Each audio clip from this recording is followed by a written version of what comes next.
Hola, hola querido amigo, qué alegría saludarte y qué bueno que estamos juntos una semana más estudiando nuestra lección semanal de juveniles. Hoy estamos en nuestra lección número 4 con un tema muy especial titulado Morir por unas monedas. Y en esta lección estudiaremos 3 puntos fundamentales. Número 1, ¿quiénes murieron por unas monedas? Número 2, ¿cuáles son los principios que deberíamos tener como cristianos? Y número 3, ¿cómo debemos tomar el juicio de Dios? Todo eso y más en la lección de esta semana, así que en breve, comenzamos.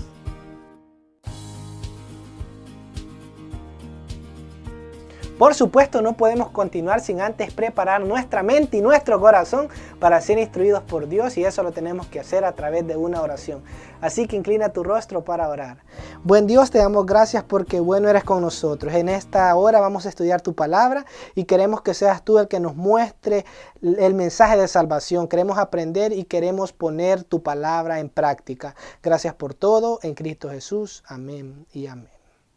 Ahora sí, el texto clave de la lección para esta semana lo encontramos en el libro de Hechos, capítulo 5, versículos del 1 al 2. Y dice de la siguiente manera: pero hubo uno llamado Ananías que junto con Safira su esposa vendió un terreno. Este hombre, de común acuerdo con su esposa, se quedó con una parte del dinero y puso la otra parte a disposición de los apóstoles. Bien, mediante este texto podemos encontrar el nombre de algunos de los personajes y más adelante vamos a ver cómo estos personajes tienen que ver en la historia de esta semana. Así que sigue con nosotros. En el libro Los Hechos de los Apóstoles, capítulo 7, página 59, encuentro una hermosa cita que nos puede ayudar a entender mejor la lección de esta semana. Por eso quiero compartirla contigo. Dice de la siguiente manera: en el caso de Ananías y Safira, el pecado del fraude contra Dios fue castigado inmediatamente. El mismo pecado se repitió a menudo en la historia posterior de la iglesia, y muchos lo cometen en nuestro tiempo. Pero aunque no sea acompañado por una manifestación visible del desagrado de Dios, no es menos horrible a su vista, ahora en el tiempo de los apóstoles. La amonestación se ha dado, Dios ha manifestado claramente su aborrecimiento por este pecado, y todos los que se entregan a la hipocresía y a la codicia pueden estar seguros de que están destruyendo sus propias almas. Interesante. Y lo que más quisiera rescatar de este texto, o de esta cita más bien, es de que es muy clara y dice que aún en nuestros días, aún en estos momentos, se sigue cometiendo el mismo pecado del fraude. Pero más adelante vamos a ver que cuando se refiere a fraude, quizás no solamente se está refiriendo a dinero, porque tú puedes decir, yo no tengo dinero, ¿cómo voy a defraudar a Dios? Hay otras formas o otras maneras que muchas veces utilizamos y defraudamos a Dios. Y lo más duro de todo esto es que el mal nos lo hacemos nosotros mismos, ya que la cita es bien clara y dice que nuestras almas se están viendo turbadas. Aquí dice nuestras propias almas se están viendo destruidas. ¿Por qué? Porque este pecado destruye la vida del ser humano. Antes de comenzar el estudio de la historia de esta semana, quisiera hacerte una pregunta. La pregunta es, ¿para ser exitoso en la vida algunas veces es necesario que seamos deshonestos? O más bien, ¿es bueno ser honesto en cualquier circunstancia de la vida? Déjame saber tu opinión ahí abajo en los comentarios. Ahora sí, identifícate con la historia. La historia de esta semana la encontramos en el libro de Hechos, capítulo 4, versículos 32 al 37, y también en el libro de Hechos, capítulo 5, versículos del 1 al 11. Y la historia comienza diciendo algo muy llamativo. Dice que en aquel tiempo todas las personas estaban en un mismo sentir y en un mismo pensar. Y los apóstoles estaban predicando el evangelio. O sea, la iglesia primitiva antes estaba centrada, estaba unida, tenían una misma idea y estaban trabajando juntos. Dicen que en ese tiempo nadie decía, esta casa es mía, sino que las personas decían, esta casa no solamente es mía, sino que es de todos ustedes. O sea, es para el beneficio de todas las cosas o de todas las obras que quieran hacer. Y estas personas ayudaban a los discípulos, o más bien a los apóstoles, a predicar el evangelio. Muchas veces vendían alguna tierra que tenían para que ese dinero fuera utilizado de una manera especial y se les pudiera ayudar a aquellas personas que no tenían dinero o que quizás estaban pasando por una circunstancia difícil. Ahora, entre esas personas estaba uno que se llamaba José, al cual los discípulos le pusieron Bernabé, que significa hijo de consolación. Este hombre vivía en la isla de Chipre y él vendió un terreno y dio ese dinero para el beneficio de algunas personas, o más bien se lo dio a los apóstoles para que ellos lo usaran de una manera especial. Pero entre ellos también estaba Ananías y Zafira, que como dice el texto, hicieron un acuerdo y vendieron un terreno y quedaron en darle solamente una parte de lo que habían recibido por su terreno a los apóstoles. Pedro fue, después de haber recibido el dinero, fue y le preguntó a Ananías: ¿por qué tuviste que hacer esto y mentirnos? ¿Acaso el terreno no era tuyo y tú podías hacer con el dinero lo que tú quisieras? ¿Por qué quisiste engañar y mentirle al Espíritu Santo? Y en ese momento Ananías cayó muerto. Y las personas que escucharon esto y se dieron cuenta, se atemorizaron, tuvieron miedo. Y unos jóvenes levantaron el cuerpo de Ananías y lo fueron a enterrar. Ahora, después de eso, como 3 horas después de este acontecimiento, Pedro va y también le pregunta a Zafira: ¿en verdad el dinero que dieron fue todo lo que les dieron por el terreno? Y ella le dijo: sí, claro. Y Pedro le responde: ¿por qué quedaste con Ananías en mentir? ¿Por qué hicieron ese acuerdo para mentirnos? Ananías ha muerto. Y en ese momento dicen que Zafira también cayó al suelo y murió. Y todos los que escucharon esto también se atemorizaron. Ahora, aquí quiero decirte algo. ¿Cuál fue el problema de Ananías y Zafira? Ellos vendieron un terreno y quisieron aparentar que estaban dando todo el dinero del terreno a los apóstoles, pero ellos no lo habían hecho así. Y es lo que sucede muchas veces en la vida de nosotros. Aparentamos hacer cosas y no estamos viviendo como en verdad aparentamos ser. Y fue por eso que el fraude que ellos cometieron tuvo una consecuencia grande. No es que Dios castigue, no es que Dios sea malo. Llama la atención de que las personas, la iglesia primitiva en ese momento se atemorizó por ese acontecimiento. Y hoy en día nosotros muchas veces nos atemorizamos porque creemos que Dios es malo. No es que Él sea malo, es que todas las consecuencias de nuestras acciones las debemos sufrir. ¿Lo sabías? Encontré una información que me llamó mucho la atención y quiero compartirla contigo.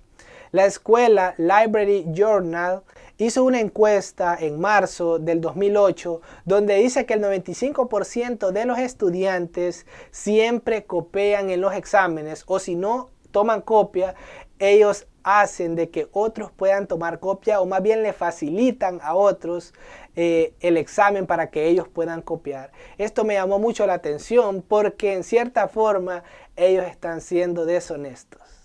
Ahora sí, entramos a la sección de las preguntas y voy a ayudarte a contestar algunas de las preguntas que vienen en la lección de esta semana. Pregunta número 1. ¿Qué es lo que más te impresiona de esta descripción de la iglesia cristiana primitiva?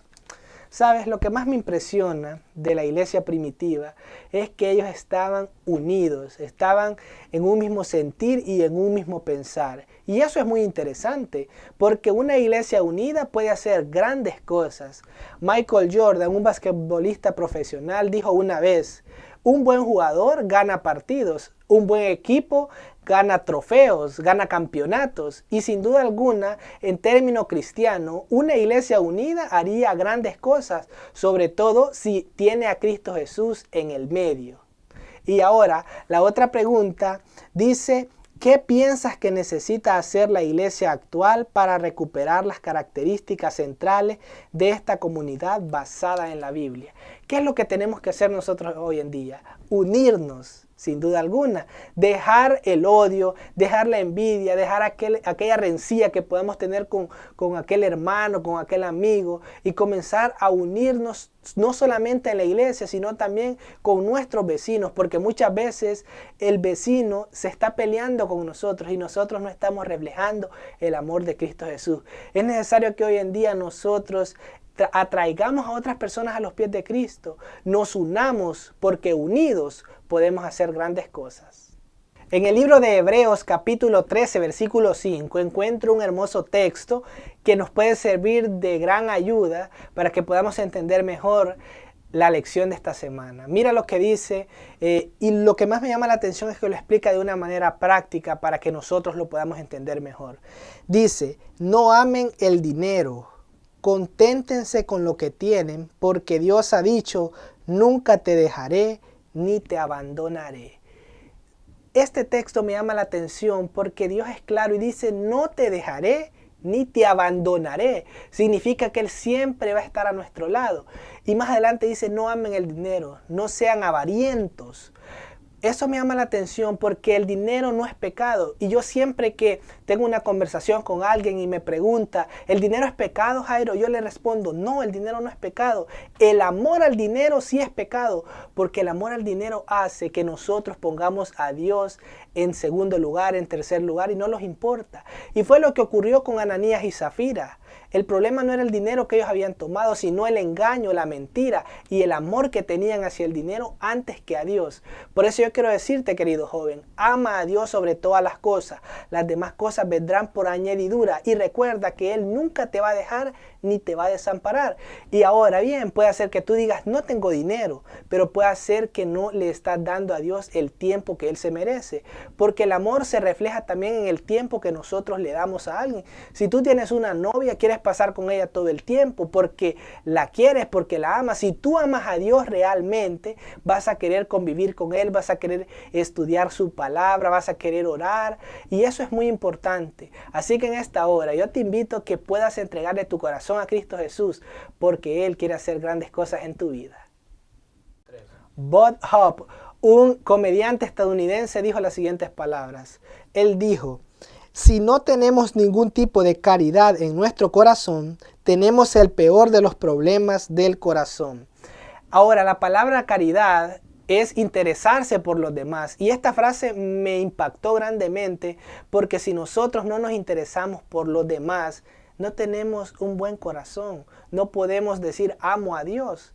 Lo más importante aquí es tener caridad en nuestro corazón para que nos interesemos por el prójimo, por aquel que quizás anda en tinieblas. Y nosotros que tenemos la luz, que es Cristo Jesús, deberíamos ir y compartir esa luz con Él porque nos importa.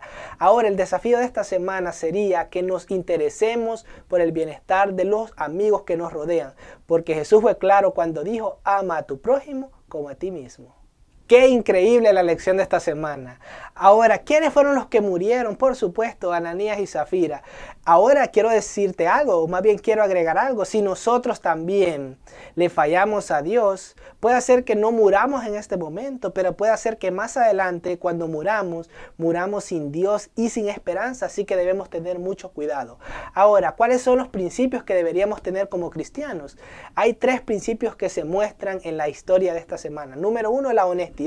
Ser honesto cuanto todo con Dios. Él conoce nuestro corazón, Él conoce nuestras acciones, así que no necesitamos mentirle porque Él lo sabe todo. La otra cosa, la lealtad, ser leales a Dios sobre todas las cosas. Y la número 3 es preocuparnos por el bien de los demás, estar interesados por los demás. Como cristianos, nosotros deberíamos tener esos principios, abrazarlos, hacerlos nuestros, para que nosotros nos convirtamos en cristianos diferentes y podamos predicar de Cristo Jesús. Ahora, ¿cómo debemos tomarnos el juicio de Dios? Yo creo que lo deberíamos tomar con respeto.